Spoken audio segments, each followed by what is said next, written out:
তো সকলকে আবার স্বাগত আমাদের চ্যানেলে। আজকের রেসিপি তৈরি করার জন্য আমরা এখানে নানা রকমের ফল নিয়ে নিয়েছি। প্রথমে আপেল আমরা এরকমভাবে কেটে নিয়েছি। তো এরপর আমরা এর মধ্যে ড্রাই ফ্রুটসও দেব। এরপর যে এই রকমের ড্রাই ফ্রুটস অর্থাৎ কাজু, পেস্তা, আমন্ডস এগুলো ছিল, আমি এগুলোকে একেবারে পিষিয়ে নিয়েছি। এরপর আমরা এর মধ্যে বাকি ফ্রুটস অর্থাৎ আমি এখানে স্ট্রবেরি, আমি এখানে আঙুর, এরকম রকমের নানা রকমের ফ্রুটস ইউজ করেছি। তো আপনারাও চাইলে নিজের পছন্দ মতো ফ্রুটস ইউজ করতে পারেন।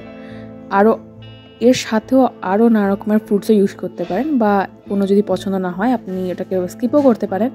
এরপর আমি এর মধ্যে এই গুঁড়ো দেব, আমন্ডস। এরপর আমরা এর মধ্যে দিচ্ছি ক্রিম,